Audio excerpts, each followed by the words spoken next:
mistake that I see are people who focus on opportunity. Hello. Today I'm speaking with Rob Dugas, Vice President of the Supply Chain at Chick-fil-A. Welcome, Rob. Hi.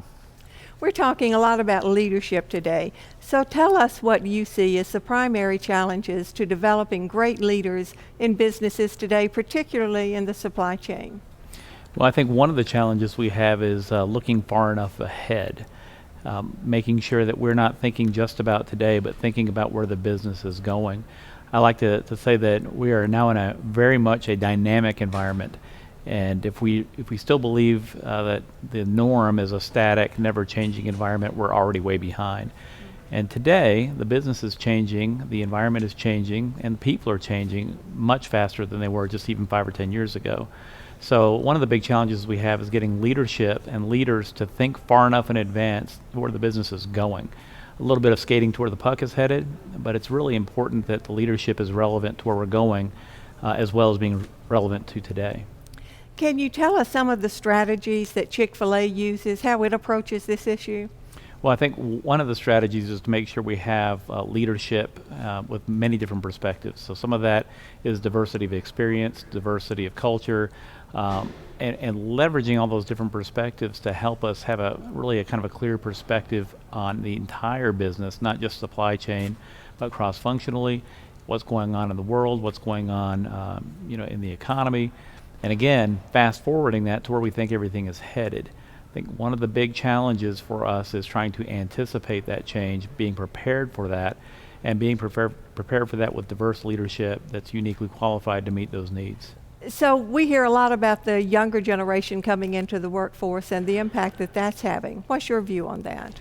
Well, I think it's terrific because it keeps us all fresh and on our toes. The perspective that the younger generation brings to our business is really important. See the world differently. They have a different experience growing up. They have a different experience on the world, and they are the customer of the future.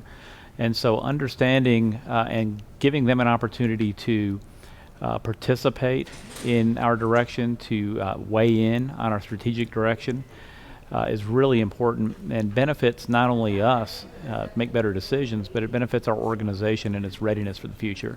Chick-fil-A has been very conscious about creating opportunities for entering those folks into our workforce, developing them, retaining them, and creating good pathways for them to develop and contribute for years to come. It seems like one of the biggest leaps people make in their career is going from that being a successful middle manager to really moving up into leadership.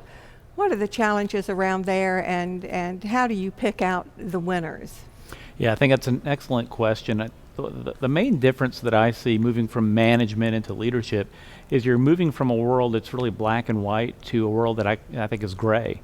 True leadership resides in a gray environment. There's a lot of choices between 3 right things or 3 wrong things, and not really clear when you have to make the decision which one of those is the actual best answer.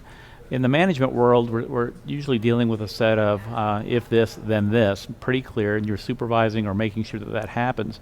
So making that transition from a very clear-cut managing to expectations environment to an area that's a little more gray requires a little bit more intuition, a little bit more decisiveness with less certainty around those decisions.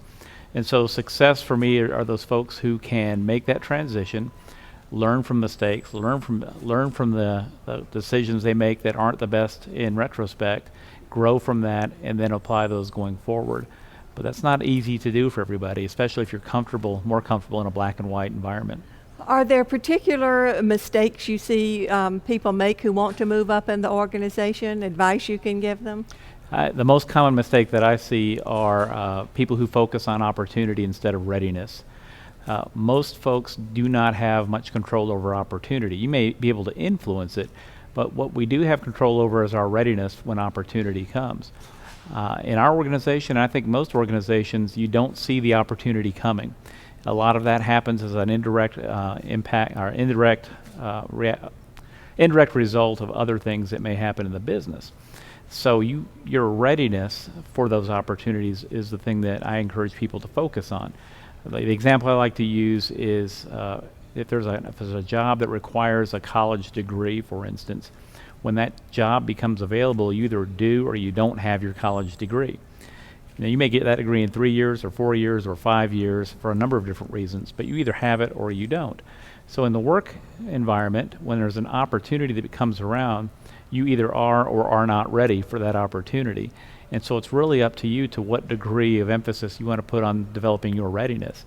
You know, if there's 10 books you can read and get application from, you can read one a month, one a quarter, or one a year. Totally up to you, but you either are or not ready when that opportunity comes along. So focusing on the readiness and being ready for the next role and even the role above that really helps when the opportunity comes along. It actually makes the decision much easier for you to get into that opportunity. Once you know the opportunity is there, it's usually too late to get ready. Very interesting. What about looking at that from the employer side? Are there mistakes employers are making when they're looking at promoting someone? Well, obviously making that mistake of putting somebody in a role that they're not ready for. And the challenge that I think that brings about is we can hope somebody is successful. We can hope that they can succeed. But once you put them in a role, you no longer hope, you expect. And the organization expects the results. So if you put somebody in a role that they're not ready for, you may be thinking we're doing something good for them and hoping they'll be successful, but now we've created this expectation, and if they're not ready for that opportunity and there's an expectation that they succeed and perform and they don't, now we've really put a lot of pressure and put them in an environment where they may not have the best opportunity to succeed. So that's one mistake I think we tend to make as leaders, is we have hope for somebody, we put them in a role and hope they can do it, and maybe that's not best for them. The other mistake I think is subject matter experts that are really good at a specific skill set may not be best for leadership. A good example there is if you think about a hospital, there's a chief surgeon and a chief of staff. They're both doctors. They can both take your appendix out. They're both very, very qualified in their roles, but one of them you don't want doing the triple bypass heart surgery, and one of them you don't want hiring the nursing staff. Right. But they're both very important to the business. So recognizing for subject matter experts, let's focus on that skill set. If it's a doctor, let's give them all the training and opportunity to hone that skill set. And if they're going to go the leadership path, well, maybe we focus on other skill sets like developing and people and developing talent and being more strategic for the overall enterprise.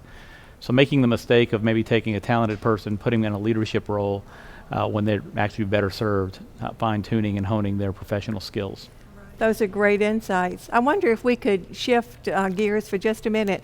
Ash, in your position as Vice President of Supply Chain, do you have any thoughts about the biggest supply chain challenges facing companies like yours today? Well, talent is always going to be a challenge, and attracting talent, retaining talent, developing talent, and talent that will grow along with the business. I think in supply chain we have an opportunity to tell the story a little bit better about the industry. It's not the sexiest thing in the corporate environment when you talk about career paths. Marketing sounds a little nicer, operations sometimes sounds a little nicer, but supply chain is very exciting. It has its unique challenges and opportunities and can be a very exciting career path. And I think we have an opportunity to tell that story better, to attract talented folks, give them clear pathway to career fulfillment and opportunity. And so I think that's one of our challenges as an industry, is how do we tell the story better about what supply chain is all about and have that message help us attract and retain great talent.